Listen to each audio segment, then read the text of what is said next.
Hello, Canucks fans, and welcome back to another episode of Canucks Conversation, brought to you, as always, by the 2024 Toyota BZ4X. The BZ4X is Toyota's brand new all-electric SUV designed to go the distance for you and your family. The BZ4X is packed with Toyota's coolest tech, but it still has that trusty SUV feel you know and love. And even though it's electric, it's capable of effortlessly conquering any terrain, whether it's rain, snow, mud, or your friends' questionable post-game recaps. The BZ4X will get you through it all. And of course, we're coming to you from the iconic Wall Center in downtown Vancouver. Looking for your next meeting space? Contact the Wall Center for all your event needs at sales@wallcenter.com.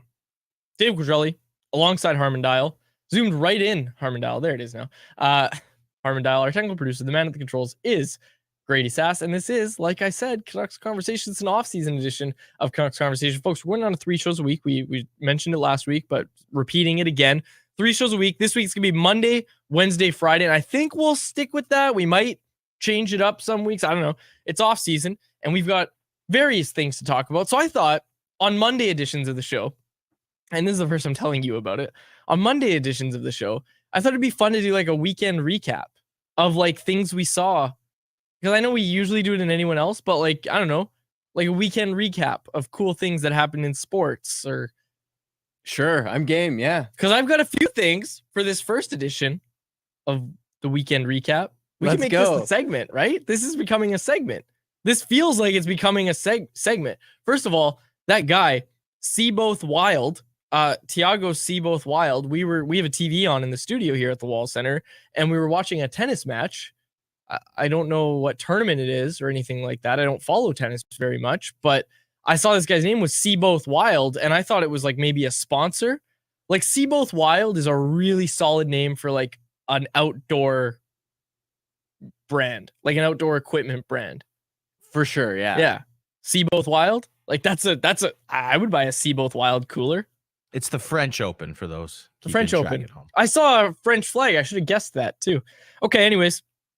That wasn't one of the things that I wanted to bring up, but it naturally came up, as See Both Wild always does. How was your weekend? It was awesome. Good. I went running, which I like never do. Yeah.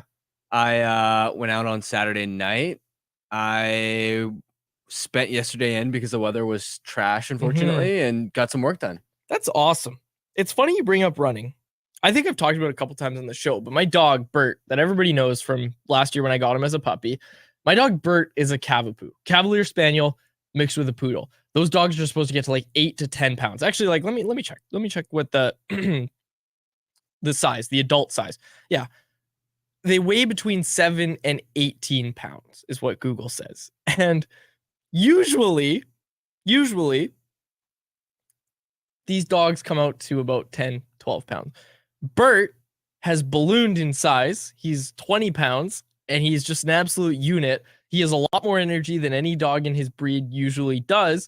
So what we've started doing, or what I've started doing, is going on runs because he needs to run. And, you know, I want him on a leash most of the time, right? So we go on runs together and he just jogs beside me. Like, have you ever seen a dog jog? It's like he doesn't use all fours. It's just like front feet at the same time, back feet at the same time. It's like he's skipping. And it's the funniest thing because he's obviously a lot faster than I am. So we're jogging and he's like doing his little skip right beside me. Love that. So he's basically the Nikita Zadorov of his dog breed, just an absolute tank. Yeah, he is. And you know what? That's the funny thing. Nobody ever guesses his breed correctly. They all think he's a cockapoo because cockapoos are a little bit bigger, right? Like Cocker Spaniel mixed with a poodle. They're always a little bit bigger than Cavapoos. So anyways, you brought up running. I had to get that in. But I have a few things I want to get to on Weekend Recap. This Weekend Recap is brought to you by our friends over at Wendy's. Frozen pucks are awesome when they're in the back of the other guy's net, but that doesn't mean you'd want to eat one. And that's why Wendy's only ever uses fresh Canadian beef that's never seen the inside of a freezer in all of their burgers. Whether you order a Baconator, Dave Single, or even a JBC, you'll only ever find real fresh beef that's juicy and loaded with fresh toppings. So download the Wendy's app, check out the latest deals, and order a burger that's only job is being delicious. I've talked about the rewards before. I used the rewards on Saturday night. I went out with the boys. We ended up at Wendy's later in the evening, and I used my rewards. Evening, he says. Yeah, later in the evening. Yeah, later in the evening. You know, I was home by midnight. You know, I'm always in bed, home by midnight. I've been trying to go to bed at like 10:30 on weeknights now. I hope to get there at one point. I know I text you at like 9 a.m. and I'm like, I'm not going to hear from Harmon for 2-3 hours. Okay, but that was only because of playoffs. And I know. Staying up till What's your 3 regular a.m. sleep schedule? Like right now, you kind of Regular get to sleep dictate your schedule a little more. It's a little bit all over the place, but typically go to bed around midnight, 12:30. I like to be up by around 8:30. Nice. Yeah, that's good. I That's was good. sleeping by 8:30 last night. That's the Old life. man. That's a good feeling, right? Like what time do you wake up? I woke up at 12, and then again I woke up at 6:30. So I was up and at 'em. What'd you wake up at 12 for? Like just go to the bathroom? Just to get myself figured out for the morning. Erica and our puppy woke me up. So you yeah. like get up, walk around, and do stuff? grab a glass of water. Oh, okay. And make sure my phone's charging. Well, you don't need to tell me about that. That doesn't You count know. as waking up. When you say I got up, I'm like, you're up. But no, we all get up, take a leak every once in a while. Okay. Hopefully. anyways. Yeah. Okay. I actually had some stuff, and we're gonna be joined by Corey Sznajder here on today's show. Corey. It's not Corey Sznajder. It's not the Canucks goaltender. If you're reading the title, you'll know it's not the Canucks goaltender. But tell us about Corey, our guest today. Yeah, so Corey, he tracks microstats around the entire NHL. He has all 3 zones tracking project. He did some work back in the day with Eric Tulsky, in fact, who's now the interim general manager of the Carolina Hurricanes. Corey particularly follows the Carolina Hurricanes. So he is one of the smartest analysts that you could go to discuss Necas, Kotkaniemi, understand a Canes perspective. And so we, of course, last show spent a lot of time breaking down those potential fits for the Vancouver Canucks. And I think Corey's going to have some awesome perspective, not only on the players, but also what Carolina might be looking for in a potential trade and just sort of weighing up, could something between the Canucks and Hurricanes make sense in the offseason? Yeah, it was a conversation that dominated last week, and we're going to talk more about it with Corey. That, of course, Martin Necas and Jesperi Kotkaniemi potentially to the Vancouver Canucks. We'd like to see it. We'd like to see, especially that Martin Necas. So we'll get another perspective on those 2 players. And it's funny, I named the title of the show is An Outside Perspective. We're the outside perspective. Yeah. He's the inside perspective. So I should have called it the inside perspective. But okay, couple things. Don Waddell, we saw that came down today. I don't know. Do we have to talk about it? Like, how much do you want to talk about Don Waddell going to the Blue Jackets? We don't need to spend. I mean, you brought it up. Well, it's weekend of recap. We got to talk about this. Well, that happened today, right? That wasn't a weekend. Well, I'm just thing. interested to see how he looks as a GM without the infrastructure around him in Carolina, because you talk to other execs around the NHL, and behind the scenes, people sort of refer to Carolina as the Tulsky show. Yeah, didn't it come out that Don Waddell's able to be at the Blue Jackets draft table because he wasn't even involved with Carolina's draft board? He didn't have a significant influence over Carolina's draft board. Yeah. That screams, I want this guy to run my draft board to me. Are the Blue Jackets ever going to get serious? That's a real question we could kind of talk about. You can just say no. They need to. Yeah. I mean, you look at the young talent that they have, they should, but they also keep signing bad contracts like Goodbranson, Severson, Babcock, Johnny Gaudreau is not looking great. So Waddell, Babcock. Waddell's fine. Like I mean, in fact, his track record in Carolina has been excellent. I'm just curious to see how he looks in a completely different environment where the chips are actually stacked against him. It's a completely different challenge for him. Yeah, absolutely. Okay. That was it on hockey. The other stuff I had, this Lionel Messi thing. You're a soccer guy, right? Did you ever think he was going to play in Vancouver? So what is it? Is it because of the turf thing? Mainly turf. That's so dumb. Players don't like... I get it, but like, I don't know. Like, I don't know anything about soccer, and I was thinking when people were talking about this, like, he might come, but he might not like the turf. I'm like, I'm going to guess that he's not going to like the turf. And I don't know anything about soccer. Well, even when the tickets first came out, schedule first came out, I was thinking it's a 50-50 whether he's even going to show up. Yeah. Although I will say, even if he wasn't going to play, it would have been nice for him to at least come to Vancouver, considering how many people were traveling just to be at the match. Mm-hmm. By the way, did like you see people from Portland and stuff coming up? Did you see the clips of JT Miller? Oh yeah, shotgunning. Oh yeah, that was awesome. Slamming his beer with Kirk McLean. That's Vancouver. At least baby. Whitecaps fans got to see that. Well, he hyped up the crowd. Yeah. I love that. That JT Miller is embracing Vancouver. You know what? a lot of Canucks players have already flown home. I don't know JT Miller's plans, but I assume like they're finishing out the school year, right? Like he's got kids in school here. Although that'd be a pretty cool flex. Like imagine you're at school, like, yeah, I'm actually leaving a month early to go somewhere else. A little vacation. Anyways. Okay. People are reacting to this segment, the weekend recap segment. This is from Hell of a Shot, regulars on the show. Quad should just make a baseball channel so he doesn't bring up boring sports in hockey talk. Rajcraft, this just feels like a way for Quads to slide in baseball talk. How dare you? I don't have any baseball stuff, actually. I've got one BCHL thing. Grady, pull it up. Surrey Eagles won the Fred Page Cup last night. I know I cheer for the Coquitlam Express, and I'm unapologetic in that, but anybody who beats Penticton is in my good books. I'm so happy for Why the do you Surrey hate Eagles. Penticton? Good Penticton's at the top of the league every year. They get all the best players. All the former NHLers go send their kids to that program. They're like, I don't know. It'd be like the New York Yankees if the New York Yankees were like the New York Yankees of 1914 or whatever, when they were just spending more than everybody else. And yeah, they're the London Knights of the BCHL. Sure. I don't know much about the OHL, but I like an underdog story. I like an underdog.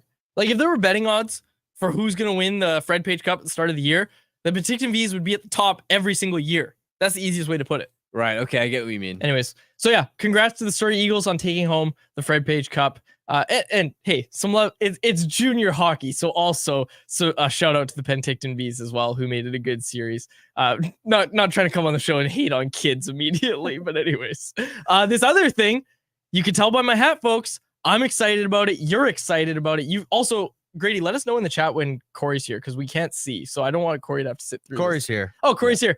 Okay, we're gonna finish weekend recap after. We're gonna chat with Corey now, and he is brought to you by our friends over at Greta, the home of our electric watch parties during the season and our off-season chill spot at this time of year. Make Greta your spot to eat, drink, and play this summer. If you're catching a Blue Jays game, they've got it on. If you're going to do something else, they got a lot of stuff over there. At Greta, you can go play basketball, show off your skills like me. Greta Bar, YVR. Check them out. Just a 10-minute walk from Rogers Arena. All right, let's get to him now. Corey Sznajder joins us now. Corey, thanks so much for doing this. We're really excited to chat with you. How you doing? I'm doing well. Thanks for having me on. Yeah, really excited to chat with you. So 2 players have been dominating headlines in Vancouver for the past week when Elliot Friedman dropped Martin Necas and Jesperi Kotkaniemi as 2 names connected to the Canucks. We've heard them brought up, obviously, in trade discussions and all that sort of stuff in the past. But what can you tell us about these 2 players? Yeah, well, Necas, it seems like that trade is inevitable. Like there's been kind of rumblings that he's been frustrated in Carolina. He's a RFA this year. He's apparently frustrated he wasn't on the top power play unit, but he's probably someone like with the most star potential on the Hurricanes roster. It just hasn't. I mean, people say it hasn't really like come to fruition yet, but last year he led the team in points. He had 29, maybe 30 goals. I don't remember the exact number off the top of my head, but this year he was injured and he had a lot of flashes of brilliance. Like right after he came back from injury and late January, he was excellent, scoring almost every night. He is lethal in 3-on-3. That's probably like where he's most known for. Like that's like where about 90% of his highlights are, honestly. But he's someone that like it'd be very tough for the Hurricanes to give up on because they need goal scoring and they need high end skill. But it kind of seems like they're at a crossroads, and I don't know how like irreparable the situation is right now, but it doesn't look great. And with Kotkaniemi, he's very he's frustrating because I don't see how they move off of his contract. He had a really tough season. He started off the year well. I think up until November, I thought he was really good and like a good stopgap as the 2C, low end second line center, not someone that's going to score every night, but somebody that can kind of do the legwork for your more skilled line mates. He was with Necas a lot, but he was in a rut since December. He got moved to the 4th line and was stuck there. They brought in Kuznetsov to play second line center instead. And even when that didn't work out, because Kotkaniemi was still on the 4th line. So I don't really know how they're going to navigate that situation. Just because I thought they might buy him out because it's a cheap buyout, but he's on your books for 12 years, but under $1 million in cap hit. So I thought that's something they should look into. But if they really can't do better, then yeah, just keep him. But it sounds like Vancouver might be interested, so that was interesting to me, just because of his contract. It's a long deal for somebody that hasn't been that productive, but albeit he's still pretty young. I wanted to go a little bit deeper on Necas because I think he's a player that Canucks fans are a lot more excited about the possibility of chasing, of targeting. First off, the Canucks are really looking for a winger to play with Elias Pettersson. Do you think Necas and Pettersson could potentially mesh? And the other area that I was curious about was Necas's defensive side, some of his wall work, because I remember when he had his career best season in 2022-23, I was thinking, okay, he noticeably looks stronger and he's winning more puck battles, but I also saw some Canes fans that were maybe looking at his play last season and saying he needs to improve defensively. He needs to be a little bit stronger on pucks. And of course, those are important qualities. So can you just walk me through how you think he could potentially fit with Pettersson and some of the defensive elements of his game as well? Yeah, I think with Pettersson, he's almost a perfect fit because Pettersson, just from what I've watched, he's somebody that doesn't always need the puck to be elite. And Necas is a puck hog, like plain and simple. He loves stripping pucks. He loves carrying with it. He loves carrying it, cycling high. And I think that fits really well with Pettersson because Pettersson's very sneaky at getting open. So I think the two of them could be like a potentially lethal combination for sure. But like defensively, I mean, everybody kind of grades defense differently. I think in terms of like coverage, I think he gets lost sometimes just because like the Hurricanes, they play a lot of man and sometimes he gets lost trying to figure out who he's supposed to cover. But like he's very good at stripping pucks, like especially in his rookie year.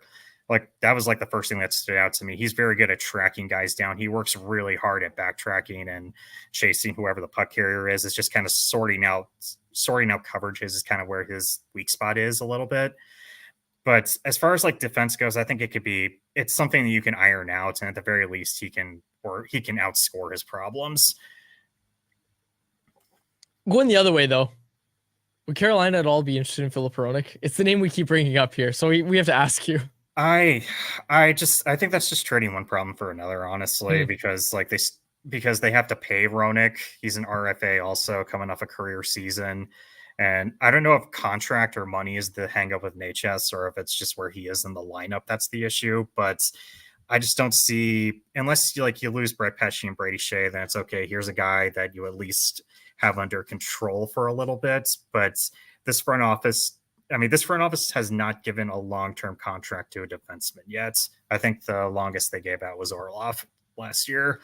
And getting Filip Hronek like on an RFA deal, I feel like that's just something they won't do. I think if they're going to look for a defenseman, it's going to be somebody that's already under contract.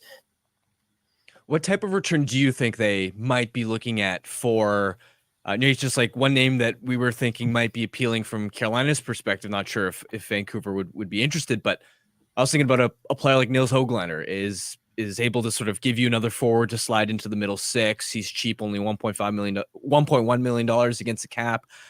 Just seems to play also the high energy type of style that Carolina might find appealing. What do you think Carolina might be targeting when they're shopping Necas? Yeah, it depends on how the rest of the roster shakes out to me, because this is a big offseason for them because they're going to lose Teuvo Teravainen for agency. They are probably going to lose Jake Gensel. I think they're going to try to re-sign him.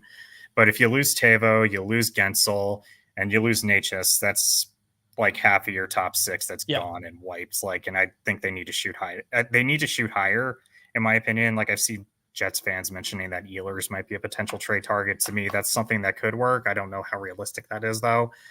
Even if that is, that's also kind of kicking the can down 2 years because he's under contract for a couple of years now. But I don't know. I feel like Höglander is definitely shooting too low on their end, but they might have to settle if this situation is dead right now for them. Because as of right now, I'm not sure, but it doesn't sound great. Yeah, so they might have to end up they might end up having just to sell off. But personally, I think they might end up having to keep Necas. If worse comes to worse, just because you can't lose this much scoring in one off season and try to sell the fan base on being good next year. Yeah, we were throwing around the stuff about Necas' dad. That's something that we're just kind of following out here in Vancouver. But Corey, we appreciate it. We appreciate you taking the time today, and we will definitely chat with you again soon, especially if a trade is executed between these two teams. Yeah, definitely. Awesome. Thanks, Corey. Appreciate it. Thanks, Thank Corey. you. All right, there he is. Corey Sznajder, who I was poking around Corey's Twitter, and he was tweeting about the Edmonton Dallas series. I found that to be a very entertaining series. Like, out of the two conference finals, I don't know if it's because I'm more invested in, Nation Network watching the Oilers and everything, but I've enjoyed the Oilers series more than the Eastern Conference Finals. Okay, so I needed to take like a 2-3 day break away from hockey just because at the end of the playoff run, and you think about all the way from young stars, training camp, preseason, 82 game regular season, like I just needed a few days off. So I didn't catch much of the first two games other than the highlights, but I got the itch to watch playoff hockey again, of course. And so I'm like diving back into it. Last night, watching the Rangers Florida game was unbelievable. Like, that was one of the best games of the playoffs, in my opinion. Just the speed, the physicality, the back and forth nature of the game, the comebacks. That was two heavyweights trading blows. Yeah, and I caught a little bit of the series earlier as well. So I'm actually going to push back on that. Not necessarily from the Edmonton Dallas perspective, but I think Rangers Panthers has been terrific so far. Fair enough. I'm not even going to try to push back because I think it's largely due to the fact that I have a vested interest in the Oilers with Nation Network. But I don't know, man. Like, I'm looking at these series and it's entertaining hockey. Like, both of them are good. I'm not trying to say, I can't watch the other one. The one thing I do want to touch on, and I guess I was going to save it for anyone else, but we have a poll question, which is kind of about the two series. The hit from Trouba on Evan Rodriguez, that got a $5,000 fine. Should have been $5,000. Should have been $5,000. A major penalty. Yeah, should have been a major penalty, but also should have been a suspension. Like if our standard is Carson Soucy goes to cross-check Connor McDavid. That's the only other suspension in the playoffs. There's been no other suspensions in the playoffs. Am I wrong? But am I wrong? No. They're completely different plays, dude. I don't want to. They're different plays, but one got a suspension. Can we not revisit the Soucy McDavid thing? Sure. We don't have to. We don't have to. How is that not a suspension? I'm willing. That's a suspension. He targeted his head. He got a lot of shoulder. What would it be if Soucy actually tried to hit McDavid in the face? I'm just saying that's the only other suspension. You can't. It's the only other suspension. So yeah, I can bring it up. One's a cross check and the other is an elbow. I'm not saying one is worse than the other. I'm just saying I don't want to. Like, they're completely different plays. They're both contact to the head. They're different. They're not completely different plays. They're both suspendable offenses. I don't want to relitigate skating around with your elbow out. It's like trying to kill someone. Come on, it's a bad hit. I thought he deserved 5 in a game. Wow, you sound like I think that would have been good enough. Whatever. You gotta suspend that. But honestly, I was thinking about it further. The Rangers would have probably preferred Trouba gotten 5 in the game, because I don't know how much you've watched the Rangers in these playoffs. Trouba is god awful. Yeah, he's been bad. He's fallen off a cliff. He cannot move a puck. Rangers like, damn, you didn't suspend him. He's like Eric Branson in his own end trying to break it out. I'm serious. Like, I'm not even exagerting. Really? Okay. Maybe I haven't watched close enough because I didn't think it was that Every time he gets the puck in the defensive end, he's either directly turning it over or he's trying to make a breakout pass that is off the mark. The other team gets it in the neutral zone and it is immediately firing it back in, and you're under pressure again. That's their captain too. Like, that contract is a complete anchor. And that's one of the interesting things, that when you look at each one of these teams, they've made it to the Final Four despite having one anchor contract. The Rangers with Trouba, the Panthers with Bobrovsky. Bobrovsky's played well, but he also makes $10 million. He's not worth that. The Stars with Tyler Seguin, $9.5 million. Sagan's a good player. He's had a solid playoffs, but he's not a $9.5 million player. And then Edmonton with Darnell Nurse. Right? Varying degrees of being anchors. Some of those players are obviously more useful than others, but all of those are really inefficient. And yet in a hard cap world where it's so difficult to win when you manage the books poorly, it shows you that you can at least have one blemish. So what you're saying is still make it There is Sure. hope for the Canucks paying their third line center $11.6 million. I almost swore at you. That's why I had to just leave it at just silence. Yeah, you can sigh at that. You could sigh at that. That's the first thing that came to mind because I was thinking to myself, oh, what's the anchor on the Canucks? And then I thought of it. Ilya Mikheyev. Ilya Mikheyev isn't in anywhere near the stratosphere of what you were talking about. Yes. It'll be, that's the thing. Not to Don't bring it even up again, joke 'cause about Pettersson. I'm not joking. I'm not. Oh, no, I am joking. You're right. You're right. But the one thing I will say is this is what we're talking about when we're like, okay, when you have 36-year-old JT Miller on the books, you got the most out of the first few years of those contract. Now the twilight of the contract, like Sagan's in the back half of that contract, right? Yeah. Yeah. So when He's still got a decent amount of term left. when Miller's at that Sagan stage of the contract, yeah, maybe he's not the most efficient money, but hey, maybe he can still have a decent playoffs like Tyler Sagan is right now. Good pull on that, Harm. I like that. In Dallas's case, it is interesting because it's not just Sagan, but I mean, Ben isn't quite worth 9.5, right? He's at a monster playoffs, but not quite worth 9.5. And that's of course where cap wise, if you then have some players that you're overpaying, you need to compensate by having spectacular value contracts elsewhere. And that's where, of course, we've mentioned many times, they've got Harley, they've got Wyatt Johnston, they've got Logan Stankoven, they've got Matt Duchene too. By the way, how sick was it that they were able to pull him for $3 million? I love that Matt Duchene. We're living in a world where Matt Duchene is a value contract. Like that's awesome. That's great. That's great for Matt Duchene. Okay, anything else on this series? Because I have a poll question. Like today's poll question is about that. So let's get to it. Let's get to our poll question, which is brought to you by our friends over at Mr. Lube. Our poll question is fairly simple today, folks. I was trying to come up with one, and I think I came up with a pretty good one. When it comes to playoff viewing, I'm curious who Canucks fans are rooting for in the Western Conference Final. We've got Edmonton, Florida, Edmonton, New York, or Dallas, Florida, Dallas, New York. Who are you rooting for in the conference finals?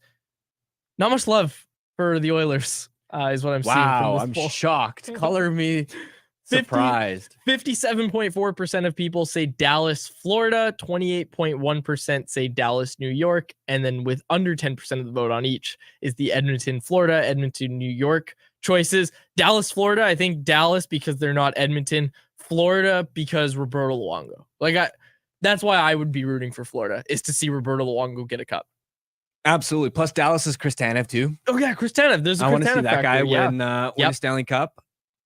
Between Florida and New York, I just think Florida is more fun to watch personally. Yeah, agreed. They have villains, right? I love watching Matthew Tkachuk play. I know he drives other fan bases nuts. I love watching Matthew Tkachuk play. I love watching Barkov. They have Barkov with the smelling salts under his eyes. I know, yeah. That's they have crazy. great speed on their back end as well. Like Forsling last night was an absolute monster. I love that they embrace the like villain role. Like every series that they're in is an absolute war. And maybe you want to call me old school, but I still love that like violent, I hate you type playoff hockey. Same here. I like that. Those wars back in the day between Vancouver and Chicago, and like Vancouver and Boston, of course, in the final, where you can tell these two teams actually hate each other. Like that makes for great television. Great television. Yeah. I like it. It's good stuff. Okay, that was our poll question brought to you by Mr. Lube. Need a tire change or tire service? Mr. Lube provides no appointment tire service and sales. Drop by anytime for tire rotation, tire repair, and balancing, servicing all makes and models, including electric vehicles. With 16 locations in the Lower Mainland, find one near you at mrlube.com. Okay, back to weekend recap.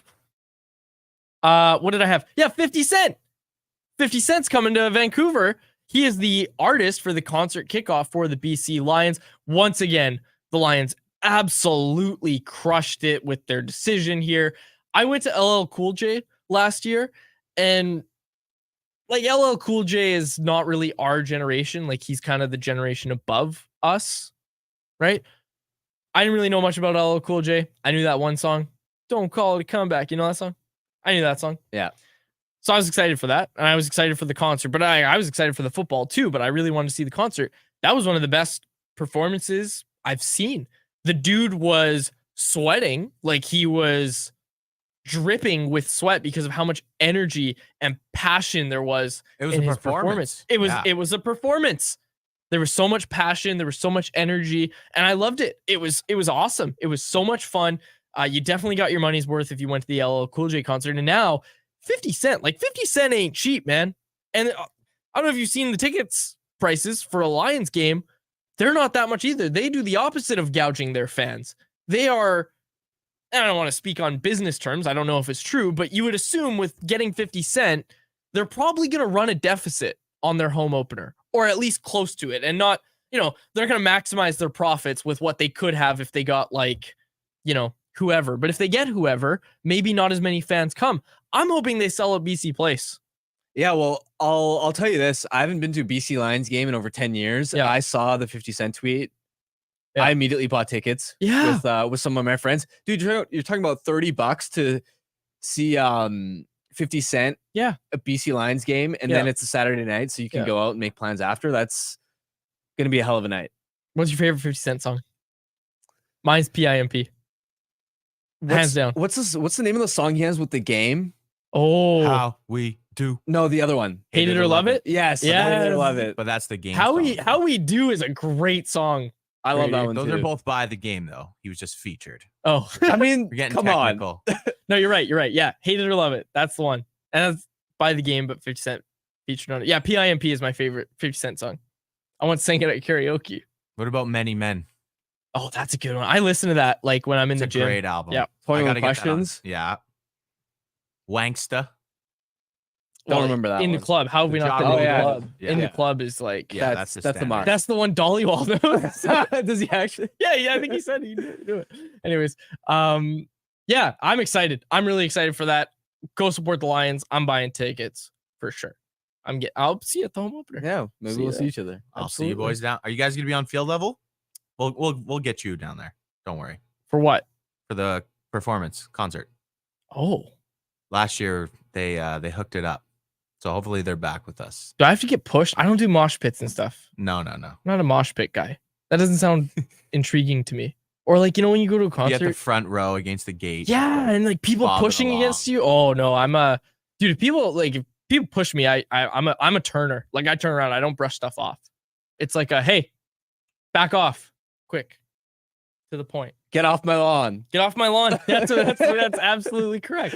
I'm not a Absolutely mosh correct. pit guy, but I enjoy concerts from floor level standing if it's an artist I really like. And I should also kind of rephrase that a little. I'm a turner. Identify who pushed you. They're over 6'4". You pick your battles. Okay. Yeah, Many Men is the best one You here. just got to go elbows up like Jacob Trouba in those mosh pits, and then you're good. Brandon Ryan in the YouTube live chat. Quad should rap PIMP. I've literally seen quads rap. You were there. I was there. You were there. Oh, Radio edit version, of yes, course. I did. Yeah, I did not. Yeah, I had to censor a lot of words to that song. But it was fun. Yeah. Conversation. I know it's not anyone else. Yeah, we'll get to it in a sec. How are you guys too young for Star Wars, but old enough to know 50 Cent and his discography? He's a classic. He's a timeless artist. Yeah, that's true. And Nick B, can we end the rap talk and get back to baseball? Boo. I'm okay with that. Let's get to baseball talk. Let's get to anyone else, which is fittingly brought to you by the Vancouver Canadians. The great spring weather is here, and it's time to get out to the Nat to catch your Vancouver Canadians in action. The Seas are on the road, but have a 6-game homestand starting on Tuesday, May 28th, which includes a superstar appearance by Buck Martinez on the 28th, a nooner at the Nat on Friday, May 31st, and a family fun Sunday on June 2nd. Catch fireworks, giveaways, Friday nooners, and superstar appearances all spring and summer long. To get your tickets, call 604-872-5232 or go to canadiansbaseball.com. All right, let's break it all down, Harm. What do we got? People want me to rap, obviously. Here's one. Actually, I don't want to get into this. I really don't. It's like the only hockey and Canucks question in the chat. So I want to get to it, but I want to be careful how we get to it because I've seen people talking about this and I've stayed away from it and I want to continue to stay away from it. This idea that Elias Pettersson being the only player to bring up an injury at the Canucks end of season availability, I, first of all, am fully okay with him doing that because I can't come on this show for months and say, if there's an injury, I want to know what it is. Give us context. Even if he didn't say, yeah, it was specifically this, like if he just said, I was dealing with this, or I was dealing with a lower body injury that affected this, I'd be happy. Give me some context. When I'm trying to analyze your play, when I'm talking about you, give me some context. I think the more concerning thing would have been if Pettersson came out at end of season avail and said, yeah, I'm totally fine. That would have been worse. So talking about Pettersson and this injury and going back with hindsight, and the question was about, did they miss an opportunity for LTIR? I don't know. Like what we were told was that the team doctors said he was good enough to play and that he was good enough to play, and that it just got worse and worse as the season kind of went along and as he continued to play. And like Rick Tocchet didn't seem to think it was too big of a deal, right? From my understanding, it was never even really close to a consideration that missing games could be a way to. And he said he needs a lot of time to rest it, right? Like he needs the offseason to rest. He's not getting surgery. He said, I need to rest. It's an injury that needs rest. Yeah, I also don't want to get too deep into it, but it sounds like the type where there, in certain situations where you are playing through it, like you'll feel fine. And again, the medical staff never thought of that as a route. That's just the point. That's just the main sort of takeaway. Yep. Okay, let's move on. Also, this idea that some people have thrown around that, oh, he brought it up, so he's using it as an excuse now. No. Like, come on. He straight up said he played like crap. Yeah. He owned up to that. So I'm not and he used the S word. Yeah, I'm not buying that. Yeah, it's not going to completely absolve him of his poor performance down the stretch and into the playoffs, but at the same time, you can clearly see the before and after splits of his production when he got hurt in January. Did I see somewhere that Tyler Toffoli is expected to test free agency?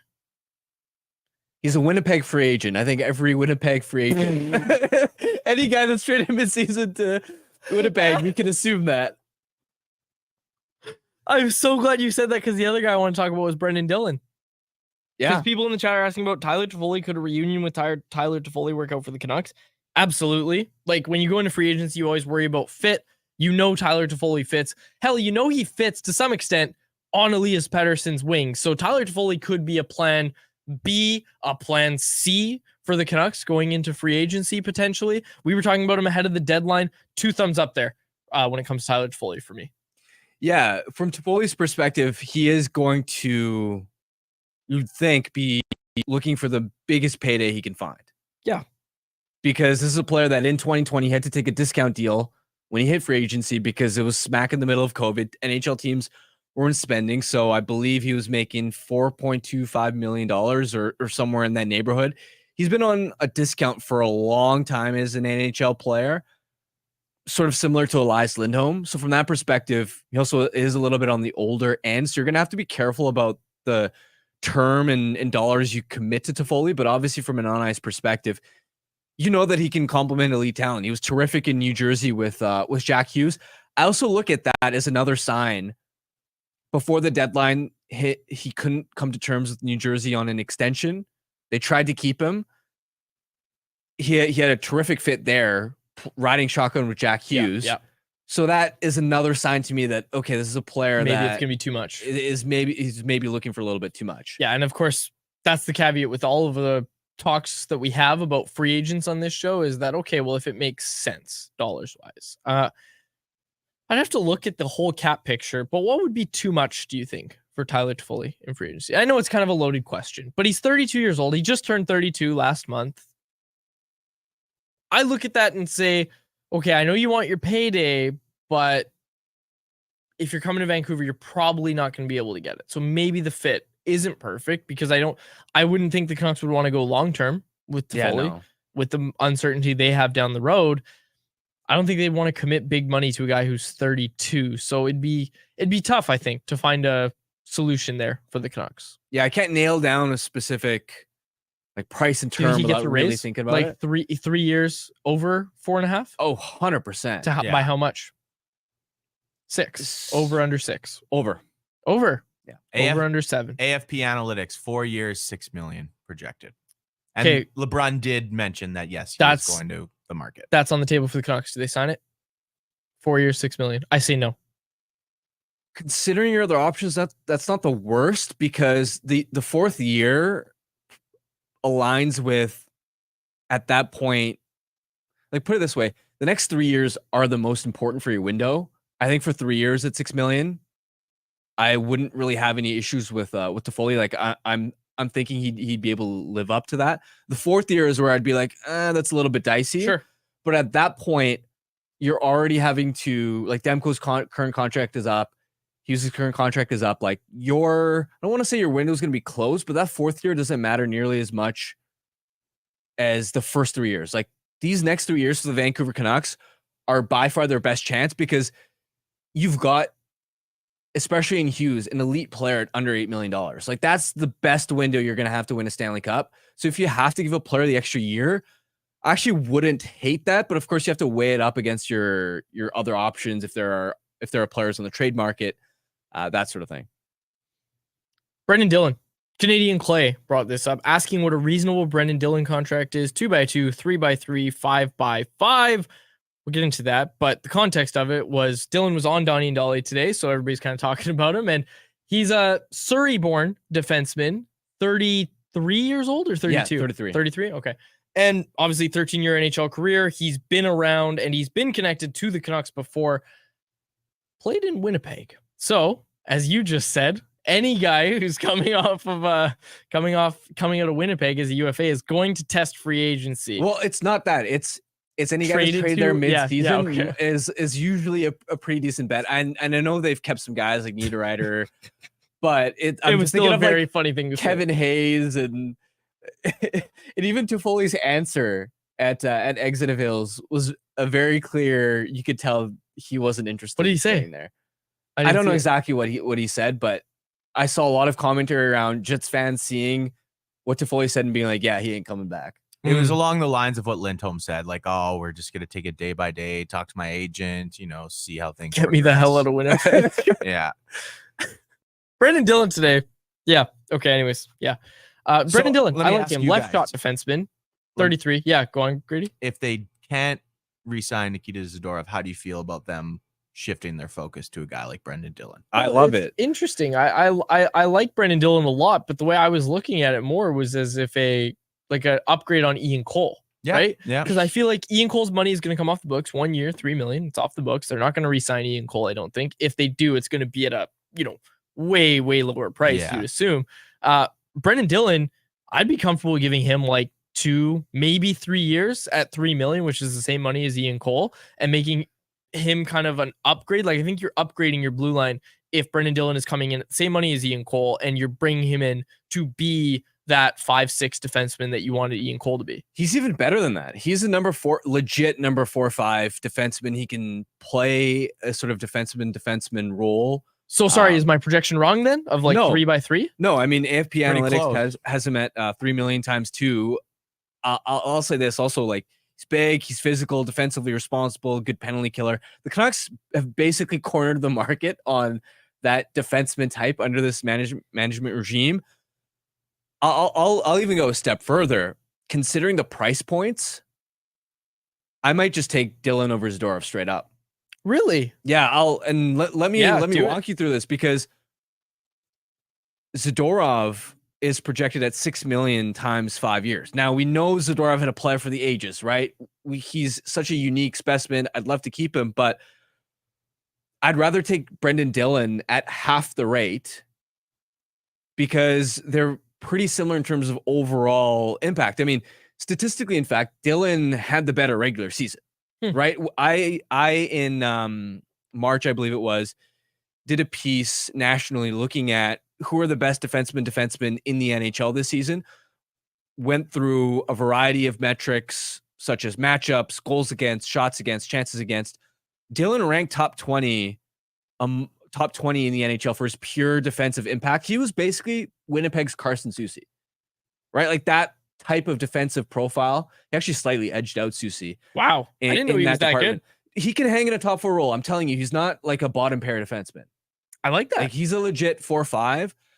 And because of that, like you look even at Dom Luszczyszyn's model, for example, analytically, Dylan played at the level of around a $4 million defenseman this year, whereas Zadorov was closer to performing at the level of a $3 million defenseman this year. I also worry about the recency bias of, again, I love Zadorov, but I don't want to pay a number 4 or 5 defenseman $6 million on a long-term deal. I just think that's too much. I think you're right. Like, first of all, I didn't know Dylan was that good. I liked him when I thought he was like going to be just a good upgrade on Ian Cole. Like I thought he was like, I knew he could play top 4 minutes, but also let's not forget when Ian Cole signed here, we were talking about, oh yeah, this guy's going to play top 4 minutes for the Canucks. Like that's what they thought he was going to do.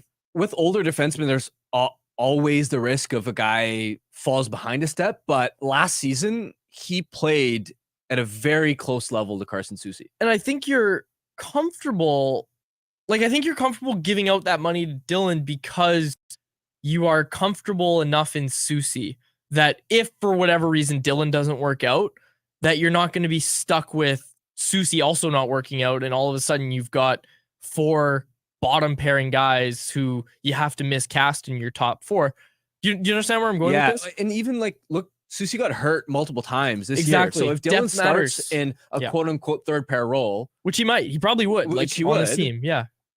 Then if there's any scenario where a guy gets hurt, Dylan slides in the top 4. He's perfectly suited for that. This is a guy that routinely averages 19 minutes a night. I like it. I brought up a name. Plus, he's not gonna destroy guys in the neutral zone like Zadorov, but he throws his weight around. He's a classical, he's a big guy, old school, mean, hard to play against. He sticks up for his teammates, drops the gloves, well liked around the locker room, great leader, local boy. I really like the idea. Really good at media.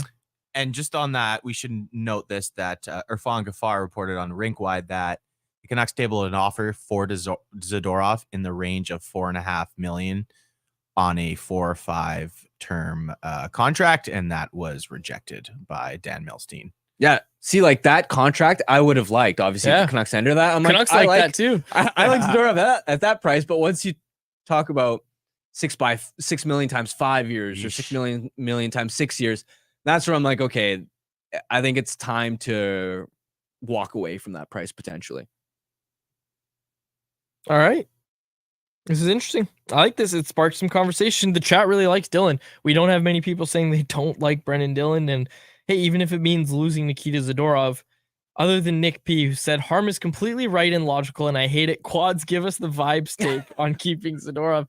Honestly, I don't have one. The vibes sent me to Brendan Dillon. Like, you got the hometown kid. I like Brendan Dillon. Like, I was the one that brought him up. I brought him up today. I like Brendan Dillon a lot. You just knew a lot more about him than I did. Yeah, and this management group has to find ways to save money on the cap. Yeah, you got to get creative. You got to get creative, buyout, right? Yeah, you got to get creative. The other thing is, as much as people are worried about Hronek's next contract, and I am too, this idea that you can just discard him, he'd be harder to replace than you think. Yeah, he would be, because it's really difficult to find top pair, right shot defenseman. And yeah, you can talk about some of the names that hit free agency, but again, in free agency, you're going to have to overpay for guys anyway. Plus, Hronek's 4 years younger than those players. What's the point of like walking away from Hronek, who, by the way, Dan Murphy also reported was playing through an injury, which explains at least partially why his play fell off. Yeah. You know, I haven't liked him all year. His in zone, like his defending sucks. Has all year. It doesn't suck. No, it's been bad. I'm watching. He's had highs and lows, but put it this way: this is a player that's chewed up a ton of minutes, and when you log those types of minutes, yeah, occasionally you're gonna have some gaps. I can count on one hand how many puck battles he won all season. True, but how many egregious breakdowns did he have? No, not many. Season? Not many. And I agree with you. The puck battles down low is 100% a weakness. He looked below average defensively at times for sure, but it wasn't a flat out liability. Yeah, but I'm not asking if he was liability. I'm asking if he's a top pair defenseman, and he's not. Even when he was at his best, I'm saying he's not a top pair defenseman. I think anybody's a top pair defenseman but Quinn Hughes. That's what I'm saying. Okay, fair. And I'm saying he was also caved and bad in every minute he spent away from Quinn Hughes. But you're not signing him to, you wouldn't be signing him to drive his own pair. Okay, so Quinn Hughes gets hurt. Okay, our number 2 defenseman that we paid $8 million for. And I know you're not saying pay $8 million for him, but okay, here we go. This guy that we said was so hard to replace, he's got to step in. Brendan Dillon, Filip Hronek on your top pair. Brendan Dillon's the best defenseman on that pairing. Dillon's not, I mean, Hronek's still better, but At what? Defending? No. offensively, for sure. Sure, offensively. But put Brendan Dillon and Quinn Hughes on a pairing. Quinn Hughes is the best defenseman, best defender, all around. And I'm not saying Filip Hronek has to be Quinn Hughes, but let's not lose perspective on what we're talking about here, right? Like, we're talking about a guy that's going to be asking for $8 million that was poor defensively this year, and he had great point totals because he played with Quinn Hughes. Okay, put it this way. This is a question I had over the weekend, Harm, because I've been thinking a lot about Filip Hronek. What would Filip Hronek get if he just repeated another one of these seasons? Like, season in Detroit, 2021-2022, 78 games, 38 points. Just pull up his hockey DB. I'll let you look at it, and for the listeners, I'll read it back. If we were just looking at Filip Hronek's career in Detroit, okay, where he's been pretty, like, Filip Hronek's been pretty steady and pretty much the same guy for the past 4 seasons, right? Do you think that's fair to say? No. Okay, where has he improved? Where am I wrong? Not this past season, but the year before that, he took a huge step defensively. Like, early in his career, he was a That's guy that shocking. was thrown to the Wolves. Okay. And he had his defensive warts, which prior to the trade, he was actually watching the tape, because I watched a lot of Hronek tape when the trade happened. He was perfectly serviceable defensively. Mm-hmm. Serviceable and top pair is where I have problems, right? Like, there's a difference. Like, Noah Juulsen's serviceable. No, he's not. Yes, he is. Not if you put him next to Quinn Hughes. No, he wouldn't be. Dude, He literally was. He was down the stretch there of the last season. And we don't have to get into it. Sample, Yeah, though. we don't have to get into it. I'm just saying that you don't need to pay $8 million to go find somebody to play with Quinn Hughes. Yeah, I generally agree with that, but I'm just saying I would overpay for Chris Tanev in free agency before I would pay Filip Hronek. I don't. The problem is Tanev's had such a great playoff run that overpay. Yeah, overpay is that's going to be a lot, considering his his age and age, his injury history. Yeah, like, the dude's going to be 35 halfway through. Let me next clarify. year. I'm not advocating that he deserves $8 million. Yeah, by any means. Yeah, that's $8 million would be a problematic number. I'm just trying to say I think the conversation has tilted too far in the other direction. Yeah. Mhm. Because remember, I was one of the early ones in the season that said, "Oh, I'm worried about his next contract." Yeah. I just feel like the point I'm trying to make is the conversation has, like, people talk about him as this piece that's really easily discardable and that you can replace him with the snap of your fingers. Sure. And he was the perfect partner for Quinn Hughes. Like, I think there's an element of recency bias when people look at how much he struggled, when, again, clearly there was an injury he was playing through as well. I think people are overlooking just how great he was in the first 50 games. He was an elite complementary piece. And the way that him and Quinn played off of each other, I don't think it's a coincidence that Quinn Hughes had a Norris Trophy season. Yeah, a lot of it was him leveling up individually, but he finally had a partner that could unlock the best part of him offensively. Yeah, I think Quinn would tell you that too. And he has told us that, like, this season. He straight up said he's the best partner I've ever had. He said that ahead of Chris Tanev, who Quinn loves Chris Tanev. So for him to say in unequivocal terms, Filip Hronek is the best partner I've ever had, that speaks volumes. That means something. He said that earlier in the year. I'd wonder if he stands by it now. And how long have the Canucks been chasing a premium right shot defenseman? Totally. It's not easy. Exactly. It's the hardest position to fill, right? Remember we were talking about Jet Wu? We were like, oh, look, they drafted Quinn Hughes and they also drafted Jet Wu in the next round. There's Quinn Hughes' partner. Tucker Poolman's going to replace Chris Tanev. It's hard to get. Well, that was just Jim betting. That wasn't the fan base that said that. When it comes to Hronek, though, this is a question that someone in the chat asked, and this is basically what I was getting at. Where was it? Yeah, Conversation said, what would Hronek get if he didn't play with Hughes? 5-6 mil? No, more than that. he would still have the point totals and he would still have the ice time. So his What do you mean? arbitration No, case. No, he wouldn't. Sorry, still if he no. didn't play with Quinn Hughes, I we're mean, suggesting he'd he would. probably be shoehorned into a power play 1 opportunity. You know what I mean? Yeah. Okay. Well, if it was in Which he- Detroit, he like, wouldn't be he'd and have you're more- just guessing that he. So like if okay, he was yeah. in Detroit, he'd have behind Snyder. he earned power play opportunity over Snyder at times. We're getting too So, far like, off topic. Anyway, here. the point I'm trying to make is, let's say he played in Detroit last season. Mhm. There's maybe he doesn't get to 48, but he's definitely like he had 38 in 60 games. in Detroit prior to the trade. It's not like he took a monster step. He had 10 more points in 21 more games. So I still think his point totals would have been similar in Detroit. He'd still be logging a similar amount of ice time, which would still dictate his strong arbitration, case, which is why we're talking about such a high number for Hronek. Yep. And you go read Canucks Army today, folks. There's an article there about the deadline, the Hronek deadline, as we called it over at CA. That one by Stéphane Roger. It was a really good article. You should go give it a read. This is why the Canucks can't let their top RFA reach the arbitration stage this summer. And we've talked about that too. They got to figure out what they're doing. They got to know. They got to have a plan. They can't go into arbitration with Philip Hronek. Okay. Jesse C, as media, what's the next interaction between Hronek and the media like if he resigns? No actual hard feelings, right? No, I have no hard feelings. No, there's no hard feelings. It's just I'm going to talk to him. I guess it would be his media availability if he were to sign. Yeah, like that's the thing. The players have to speak for us to want to talk to them, right? Like that's the thing. I mean, I wouldn't have many questions for him just because funny thing is, off camera, he is actually more like I'll tell you a Hronek a little behind the scenes story. So I was doing an article early in the season talking to every player on the team about why they picked their jersey number.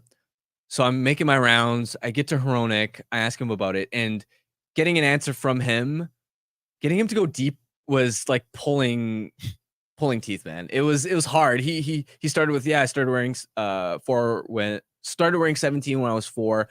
I was like, okay, do you remember why? And he was like, no. It was just like I tried a couple follow-up questions and it was like, yes, no. At least he verbally said no instead of shaking his head. It was funny because Ian Cole sitting in the locker next to him was actually giving her like laughing and giving Hronek some crap. He's like, come on, help him out. And Cole, by the way, felt so bad for me that he gave me a super long answer when I came to him. But anyway, so after I finished recording, I just like made some offhand joke to Hronek while laughing. I was like, I'm gonna get you one day, like for a full like 10-15 minute one-on-one interview. I was like, one time this year. And he was chuckling and like he actually showed some personality. He had a couple chirps back. And don't forget, you have holidays in 2 days. Yeah, so it's like you can tell. I don't know what it is about like when the recorder's on, he doesn't want to talk.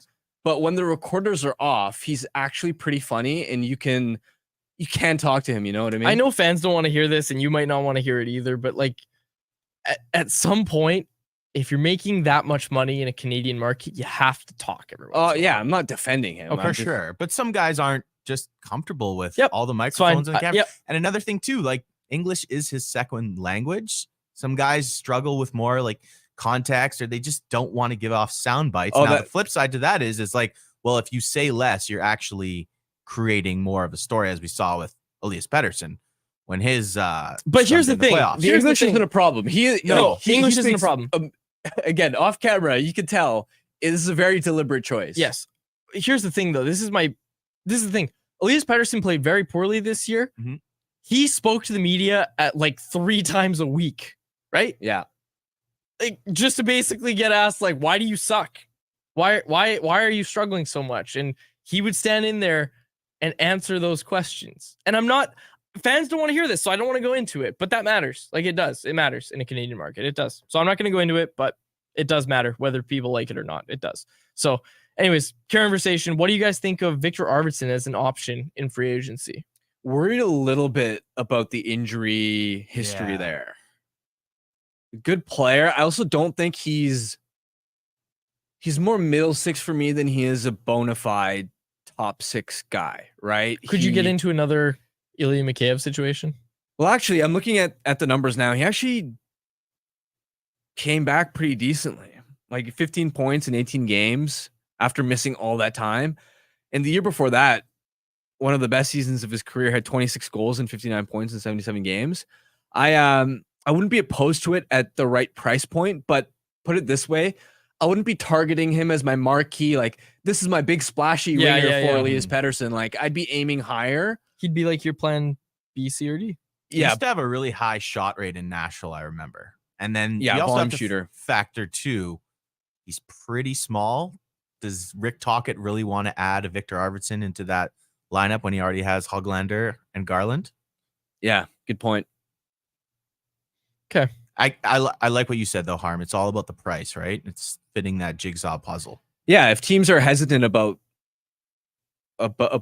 going after him because he missed so much time this year and because of the size, he ends up being a bargain type of player, then yeah, why not? Because it's not that the Canucks just need one top 6 player and they're automatically done. Ideally, and it may not be possible in the offseason, maybe it's something you look to do at the deadline if the team is contending again, but ideally you need one more even, right? Like ideally you need 2 top 6 players total.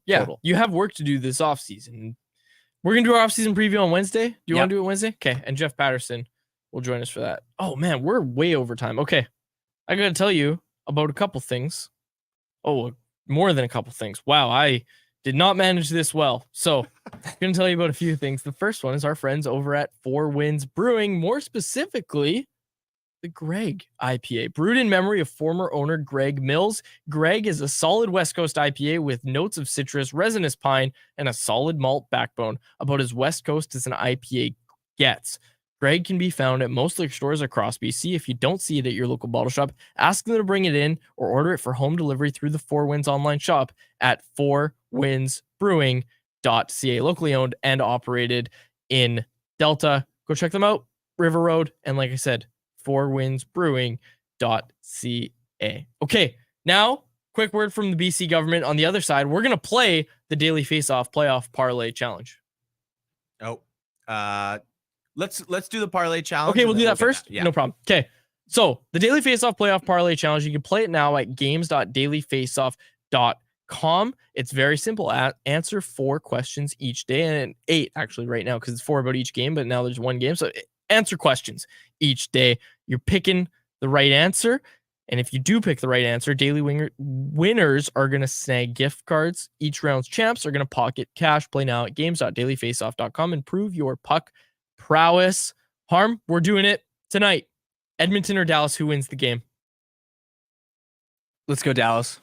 Okay, I was going to go Edmonton, but we'll go Dallas. No, sure? That's okay. We win Dallas. Over, under 5.5 total goals. What are you thinking? Over. Let's do it. Vibes telling me over. First goal is going to go to the Edmonton Oilers. Sure. Okay. Highest scoring period. Typically, it's the third period. Sure. You got empty netters, right? I go third period. Yeah, smart. McDavid total assists, over 1.5 or under 1.5? Well, if we're picking Dallas to win, probably under. Okay. Miro Heiskanen's been a monster all playoffs long, and especially in this series. Over, under 1 total assist. Will he get an assist tonight? Oh, yeah, over. I love it. Hammer in the over. Wyatt Johnson total goals, over, under 1. Let's go over. I love it. I love this positivity. Leon Draisaitl held off the score sheet. Ooh. Goal-wise? Goal. Yeah, let's go under. Love it. I love it. We are absolutely hating on the Oilers. Total shots on goal by both teams. I will go with 48. That's a good number. All right. And you can play yourself over at games.dailyfaceoff.com. Okay, now this word from the BC government.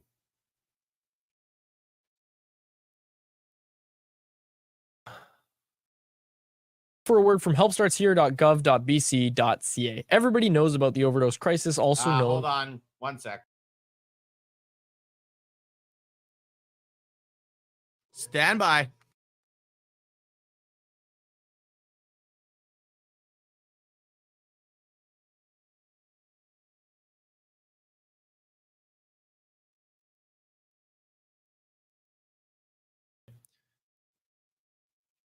Time now for a word from helpstartshere.gov.bc.ca. Everybody knows about the overdose crisis, also known as the toxic drug crisis, but what's less known is that the stigma around addiction makes it harder to ask for help, and that's got to stop. Addiction is a complex health condition, not a choice, and that means people shouldn't have to face judgment at work or from their loved ones or fear the law. But shame and stigma can cause a person to hide their drug use or use alone, and we don't want that. People shouldn't be afraid to reach out. There are supports available, and it can help to know where to start. The government of BC is partnering with organizations like the Nation Network to help extend this message throughout our province. If you or someone you care about is struggling, you can find supports and services near you at helpstartshere.gov.bc.ca. Okay, I think that was it, right? I'm sorry I mismanaged that completely, but we had a fun show. We had a really fun show today. Oh yeah, Bet365. Bet365. Attaboy, Grady. I gotta tell you, Oliver Ekman-Larsson's been having pretty solid playoffs, eh? He's getting the cup. He's getting past the cup. I will not forget that I made that bet, that I picked Oliver Ekman-Larsson to be the first person to pick up the cup. Okay, looking at the odds, I know we went with Dallas in the playoff challenge, the parlay challenge, but I'm going Oilers. I'm going to say the Oilers take it tonight. Oilers are minus 130 on the money line over at Bet365. You can find that at Bet365.ca. Bet365 is a proud partner of Canucks Conversation. Open an account with Bet365 today and bet on a huge range of markets. Whatever the sport, whatever the moment, it's never ordinary at Bet365. Be sure to use code VANBONUS when you sign up for an account. Must be 90 plus play. If you choose to play, please play responsibly. We'll close it out there for my co-host Harman Dahler and our technical producer Grady Sass. My name is David Quadrelli. Thank you so much for listening to the episode of the Canucks Conversation. Canucks Conversation is live Monday through Friday, every weekday at 2 p.m. over on the Canucks Army YouTube channel. Make sure you like, subscribe, and interact in the YouTube live chat every day with us, folks.